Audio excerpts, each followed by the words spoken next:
Hello friends. Recently means अभी हाल ही में government ने रिलीज़ किया है अपना जीएसटी पोर्टल। पक्की बात है। और उसमें उन लोगों ने डाउनलोड फैसिलिटी आपको दे दी। किस चीज़ की सर? GSTR 1 भरने की। कई लोगों को ये दिक्कत थी, कैसा डेटा कहाँ भरना है, कैसे भरना है, सारी की सारी प्रॉब्लम का सॉल्यूशन दे दिया। GSTR 1 कैसे भरना है उसके लिए आज से हम स्टार्ट करेंगे, लेकिन पार्ट पार्ट पे करेंगे।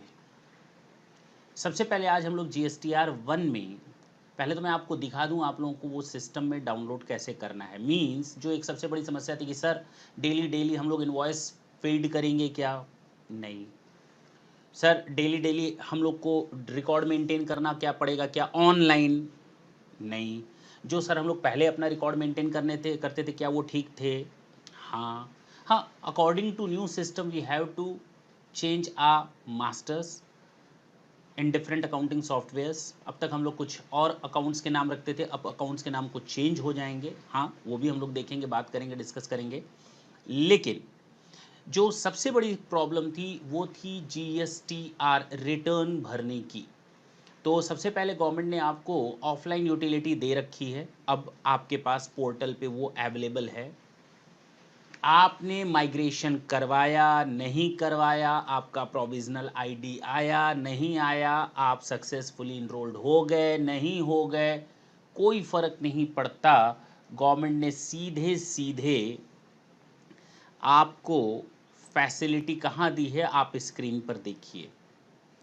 ये देखिए, ये 1 जुलाई की रात में, यानी कि 30 जून एंड 1 जुलाई की मिड में गवर्नमेंट ने ये रिलीज़ किया है, ये डाउनलोड सेक्शन। इस डाउनलोड सेक्शन में आप जाएंगे तो सीधे सीधे आपसे पूछेगा ऑफलाइन यूटिलिटी जी, जो ऑनलाइन यूटिलिटी था अब उसमें जाने की ज़रूरत नहीं है। आप सीधे रिटर्न ऑफलाइन यूटिलिटी पर जाएंगे। बिल्कुल चलेगा सर। और अब मैंने यहाँ पर कोई registration number, user ID, password, login नहीं किया है। Without login I can do all these things. अब डाउनलोड पर मैं गया, आपसे पूछता है are you sure you want to download this utility? दिक्कत क्या है? हाँ कर देते हैं ना, प्रॉब्लम क्या है? अच्छा, नीचे देखिए तो जिप फाइल क्रिएट हो गई। हमने इस जिप फाइल को ओपन किया। ऑफलाइन टूल्स जी, सैम्पल फाइल्स, बिल्कुल सही है। आप एक्सेल शीट पर आ जाएंगे। GSTR, सोचें गवर्नमेंट ने अब आपको एक्सेल शीट पर अपना डेटा रखने के लिए बोला है, और ये रही आपके सामने शीट। आज हम लोग जो डिस्कस करेंगे GSTR 1 में, किस पर डिस्कस करेंगे वो बात की बात है। सबसे पहले तो ये ढेर सारे इंस्ट्रक्शंस दे रखे हैं गवर्नमेंट ने आपको, कैसे इन सारे पेजेस को फिलअप करना है। गवर्नमेंट ने कहा टोटल 13 पेजेस हमने आपको इस ऑफलाइन यूटिलिटीज़ में दिए हैं। हेल्प इंस्ट्रक्शन, B2B, B2CL, ये सारे अगर आप ऐड करेंगे दे आर टोटल 13 पेजेस, जिसमें से पहला पेज जो है वो हेल्प इंस्ट्रक्शंस को लेकर के है। बिल्कुल है। इसको हेल्प की सहायता से हम अपना काम आसान कर सकते हैं, बिल्कुल आसान कर सकते हैं। ये मास्टर सबसे लास्ट में है। कहीं आपको किसी वर्ड में दिक्कत आए या आपको कोई हेल्प चाहिए तो यहाँ पर सारी चीज़ें दी हुई हैं। जैसे UQC, इसका क्वांटिटी का जो कोडिंग होगा, बैग को बैग लिखेंगे, BGS को बैग्स लिखेंगे, ठीक है। BKL को बकल्स लिखेंगे, BOU boxes, bunches, cubic metre, cubic centimetre, ये सब शॉर्ट फॉर्म्स दिए हुए हैं। तो अब जिसको हम लोग कभी कभी एब्रिविएशंस भी बोलते हैं।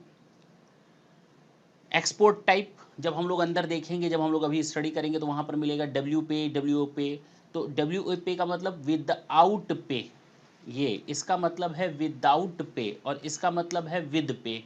अच्छा, रिवर्स चार्ज में यस या नो पूछेगा। नोट टाइप में credit note, debit note, reverse charge, refund पूछेगा। Type other than e commerce, और ई का मतलब ई कॉमर्स, इसको आपको दिमाग में सेट रखना पड़ेगा। जो टैक्स रेट है in totality, these are the tax rate.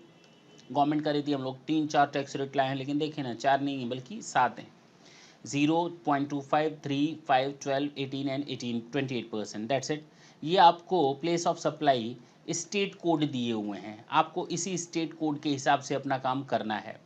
Delhi का 7 है, यूपी का 9 है और बिहार का 10 है, अरुणाचल प्रदेश का 12 है, देख लेंगे आप लोग। इनवॉइस टाइप रेगुलर है या आपने एसईजेड को सप्लाई किया है विद पेमेंट, एसईजेड सप्लाईज को किया है विदाउट पेमेंट, तो यही है विदाउट पे एंड विद पे। एक्सपोर्ट टाइप ये देखें ऊपर एक्सपोर्ट टाइप यहाँ लिखा हुआ है और यहाँ पर वही है SEZ supplies without payment of tax and deemed export. Sales return, post sales discount, efficiency in services, जो आप डेबिट नोट और क्रेडिट नोट इश्यूज करेंगे उनके पीछे रीजंस क्या हैं उनके बारे में लिखा हुआ है।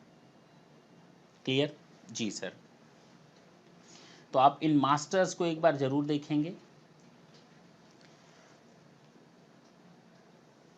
चलें, आज हम लोग सबसे पहले उन बिजनेसमैन्स की प्रॉब्लम को दूर करते हैं जो बहुत ज़्यादा क्वांटिटी में हैं और स्मॉल सप्लायर हैं। वो बड़े बड़े सप्लायर नहीं हैं, वो बड़े मैन्युफैक्चरर नहीं हैं या ट्रेडर नहीं या डीलर नहीं हैं, वो बड़े एजेंट नहीं हैं, छोटा मोटा बिजनेस चलता है, जैसे किराना शॉप हो गया, मेडिकल शॉप हो गया, जहाँ बहुत बड़े मैन्युफैक्चरर या सब बायर्स नहीं आते। हम उनके बारे में आज बात करेंगे ताकि एक बहुत बड़ी क्वांटिटी के लोगों को अपनी प्रॉब्लम समझ में आए और उनसे वो छुटकारा पा लें। और छुटकारा पाने में लगेगा मुश्किल से 2 मिनट। कैसे sir? B2C, business to customer small. मैं मेडिकल शॉप में गया, मैंने दवा खरीदी, I am a customer, it is of no use to have the GST number, हाँ या ना? तो अब जब ऐसे मेडिकल स्टोर वाले अपनी सप्लाई को शो करेंगे, अब उनके लिए बाकी सारे कॉलम बेकार हैं if they don't fall under any of these columns. ये देखिए इन कॉलम्स सारे पेजेस बेकार हैं उनके लिए। अगर वो छोटे मोटे बिजनेसमैन हैं then only these informations are sufficient, केवल इतनी ही इंफॉर्मेशन सफिशिएंट है, दैट्स इट। महीने भर आप इसमें डिटेल भरते रहिए भरते रहिए भरते रहिए, महीने के अंत में जब आपको रिटर्न सबमिट करनी होगी केवल वहाँ से आप ब्राउज कर लीजिए, आपकी डेटा यहाँ से अपने आप पिक कर लेगा। ये ऑफलाइन चल रहा है, ये ऑनलाइन नहीं चल रहा है इस समय। मान लीजिए मैं नेट भी ऑफ कर दूं, इट विल वर्क क्लियरली। अच्छा, अब आते हैं इनेबल एडिटिंग किया मैंने, कुछ नहीं किया है, टेंशन लेने की जरूरत नहीं। कई लोगों में नहीं दिखाएगा, कई लोगों में शो करेगा।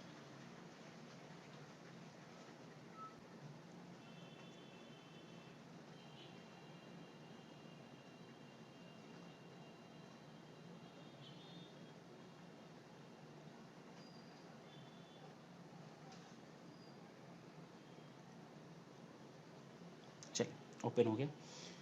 अब आते हैं यहाँ, मैंने अगर ई कॉमर्स वाले को सेल किया है, किसको? अब मैक्सिमम लोगों का बिजनेस बिना ई कॉमर्स के चलता है अभी भी, तो OE, झंझट खत्म। जी सर, झंझट खत्म।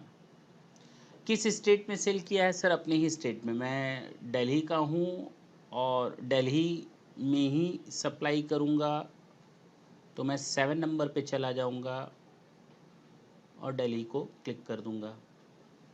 अब इंटर स्टेट है, अगर सेम स्टेट है तो इंट्रा स्टेट हो जाएगा, अगर अदर स्टेट है तो इंटर स्टेट हो जाएगा। रेट है उन दवाओं पर 5%।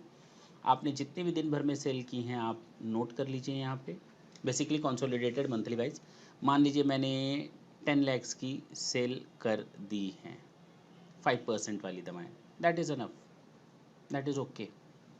आपने आंध्र प्रदेश में सेल किया है 28% का कुछ मेडिसिन या कुछ भी हो सकता है, 2 लैक्स का, आपके पास टोटल रिकॉर्ड है ही, हाँ या ना?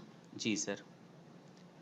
आप ज़ीरो लिख देंगे क्योंकि आपके ऊपर सेस तो है ही नहीं, ठीक।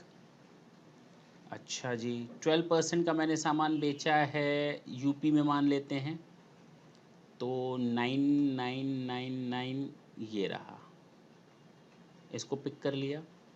रेट था हमारे उन दवाओं का, मान लेते हैं 5% फिर है, ठीक। आप आगे बढ़ जाएं। और सामान जो सेल किया है दैट इज़ 3,50,000, कुछ इस तरह से आपको फिलअप करना है। टेंशन लेने की कहीं ज़रूरत नहीं है, बस इतना आप फिलअप कर दें। अब ई कॉमर्स से चूँकि नहीं है तो आप ई कॉमर्स का जीएसटीएन नंबर यहाँ से डिलीट भी कर देंगे, कोई मतलब नहीं है अगर ई कॉमर्स नहीं है तो। हाँ जी, तो आप हर जगह अदर देन ई कॉमर्स, अगर ई कॉमर्स आप लिखते हैं तो उनका जीएसटीएन नंबर यहाँ पर लिखना पड़ेगा। अदरवाइज़ अगर आप कोई ई कॉमर्स की फैसिलिटी नहीं लेते, ऑनलाइन फैसिलिटी नहीं लेते सामान को बेचने के लिए, तो आप अदर देन ई कॉमर्स को क्लिक कर देंगे। That's it, this is the simple way. ये अपने आप अपने प्लेस ऑफ आपके प्लेस ऑफ बिजनेस से दिल्ली को मैच कर लेगा, आपके प्लेस ऑफ बिजनेस से आंध्र प्रदेश को मैच कर लेगा, इंटरेस्टेड है इंटरेस्टेड है अपने आप देख लेगा। टैक्स रेट आपने लिख ही दिया, सीजीएसटी एसजीएसटी में चला जाएगा, ऑटो पॉपुलेटेड हो जाएगा आपका, वहाँ आप अपलोड कर देंगे, झंझट खत्म। बस इतना ही काम करना है आपको GSTR1 में। कौन सी मेहनत का काम करना है इसमें? आप टोटल देखिए, आप टोटल देख सकते हैं, बिल्कुल सही आया है टोटल।